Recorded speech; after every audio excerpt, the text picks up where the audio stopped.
এই হয়েছে Honda Hornet 2.0 gear শিফটিংয়ের অবস্থা। যে কি প্যারা দিচ্ছে, ভাবছিলাম ফার্স্ট সার্ভিসে এটা সলভ হবে, সলিউশন করার মতো না,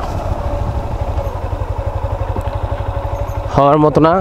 আমি বুঝে ফেলছি যে এই বাইক, এই যে হুন্ডা মুন্ডা বলেন, এগুলো যে কোন কোয়ালিটির বাইক এটা বুঝছি। আমি আপনাদেরকে কিছু কথা বলি, সেটা হচ্ছে এই যে অনেকের, আমি ভিডিও পাবলিশ করছি হুন্ডা হর্নেট 2.0 নিয়ে, তারপর অনেকেই রিকমেন্ড করছে Honda Hornet 2.0 is better than FZS version 4, 3 এবং অন্যান্য বাইক। হ্যাঁ, কিন্তু ফাইনালি আমি সিদ্ধান্ত উপনীত হয়েছি এটি হুন্ডা হর্নেট 2.0 এটি ওই ইন্ডিয়ান কোম্পানির বাইকগুলোর মতো, এর থেকে কোনো অংশে ভালো না এবং এক্সেপশনালও না। হ্যাঁ, ওই যে আপনার সামনে ইউএসডি সাসপেনশন আর স্লিপার অ্যাসিস্ট ক্লাস দিলেই যে বাইক বিশাল কিছু হয়ে যাবে এমন কিছু না।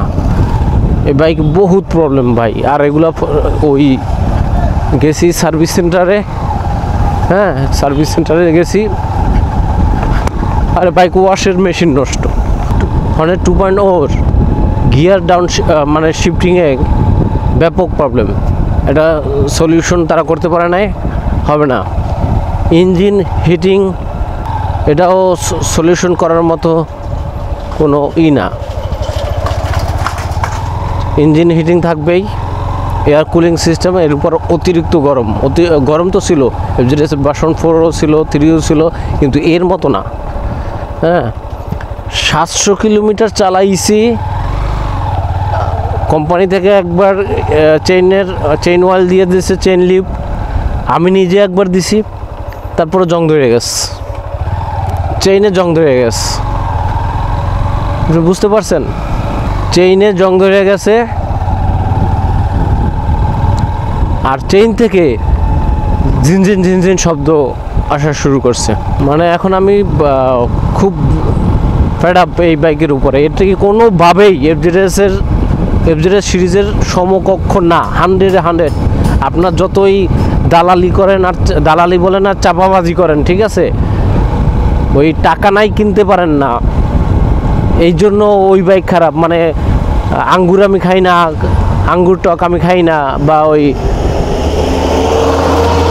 ওই ধরনের ডায়লগ দিয়া চলবে না। তারপর এই যে ব্রেকের পায়ের যে ব্রেক, সেই ব্রেক প্রেস করলেই কিচির মিচির শব্দ শুরু হয়, মানে ওর উপর অত্যাচার করা হইতেছে এরকমের একটা, মানে ও শো করতেছে, মানে চিৎ করে শব্দ হয়। এরকম টুকটাক ভালো সমস্যা আছে। আর বিল কোয়ালিটি তো অমাইক, প্লাস্টিক মনে হয় খুইলা যায় এই অবস্থা। এই বাইক নিয়ে যারা এফজেডএসের সমালোচনা করেন, তাদের মেন্টালিটি আর বিচক্ষণতা আমার কাছে আমি প্রশ্ন করতেই পারি, তারা সুস্থ মস্তিষ্কের লোক না। এক টর্ক আর পাওয়ার দিয়া আপনি সব দুনিয়া জয় করে ফেলাইছেন, পাওয়ার আর টর্ক দিয়া।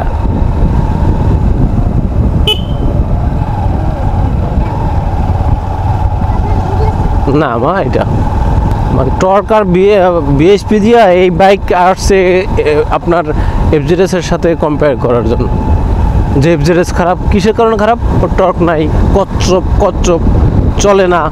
হ্যাঁ, এই এইটা ছাড়া আর কোন দিক থেকে আপনার এই এফজেডএস, আপনার এই হর্নেট 2.0 এফজেডএসের থেকে আগায় রয়েছে? কোন দিক থেকে? না ব্রেকিং, এফজেডএসের সিঙ্গেল চ্যানেল এবিএস থাকতে পারে, ট্র্যাকশন কন্ট্রোল সিস্টেম আছে, কিন্তু এই সিঙ্গেল চ্যানেল এবিএস দিয়া ওর যে ব্রেকিং আপনার এবিলিটি দেয়, সেটা হর্নেটের থেকে কোনো অংশে কম না।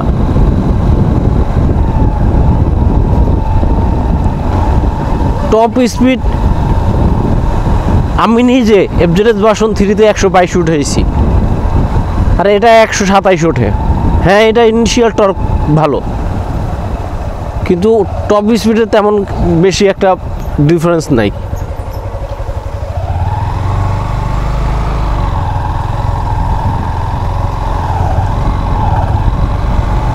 তারপর পিলিয়নের সিট, মানে পিলিয়ন সিট রাইডারের সিটে এটা ওটার ধারে কাছে এটাও নাই। লুকিং ওইটা বলে ফ্যাট একটা আপনার মোটা একটা ট্যাঙ্ক প্যাড রয়েছে। এটা কি দেন? এটা কি এইটা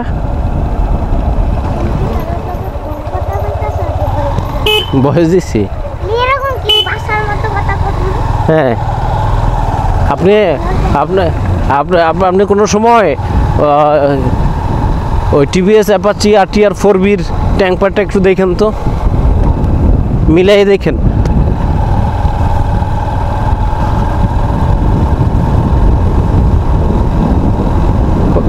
বলতেছে ওইটা নাকি অলরেডি প্রেগনেন্ট।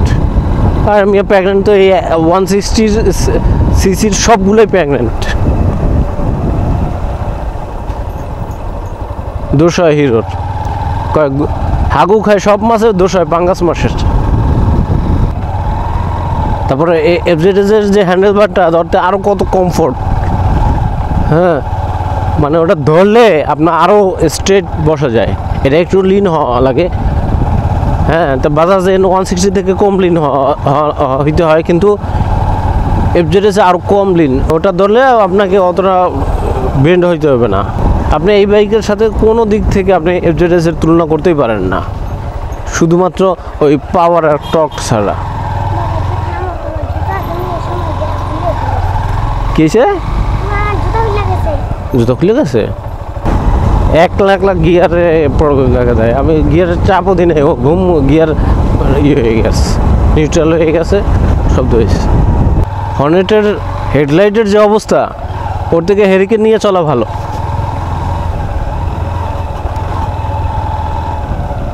এই হর্নেট দিয়ে এফজেডএস ভার্সনের তুলনা দিতে আইছে।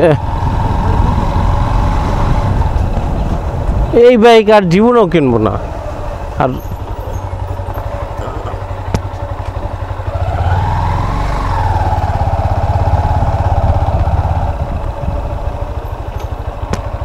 কেউ যদি জিজ্ঞেস করে ভাই এই বাইক কিনবো কিনা, আমি ও রিকমেন্ড করবোই না। আপনাদের যদি 2,89,000 টাকা দিতে পারেন, আপনি আর 11,000 টাকা বেশি দিয়া আপনি এফজেডএস নেন বা অন্য কোনো বাইক নেন।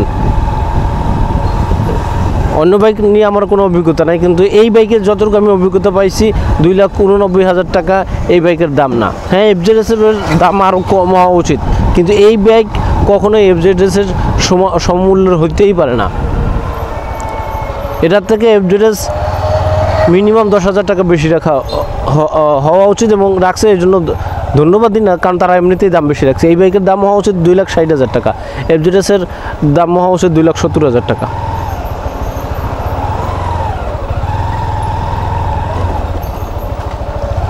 ফালতু বাইক। রিভিউ দেখে তারপর নিশ্চয় যেগুলো করেছে না, যে শিয়ালের লেস কাটছে, এখন সবগুলোর লেস কাটা লাগবে, এই মানে আমার লেসটাও কাটতে দিস। ওই হর্নেট 2.0 যারা রিভিউ করছে, হ্যাঁ বাইক খুব ভালো, খুব ভালো, খুব ভালো, এটা হচ্ছে লেস কাটা শিয়াল। অন্যরাও যাতে তাদের লেসগুলো কাটে, এই ব্যবস্থা তারা করছে। ফালতু বাইক, আর এগুলো চামচাগুলোও ফালতু।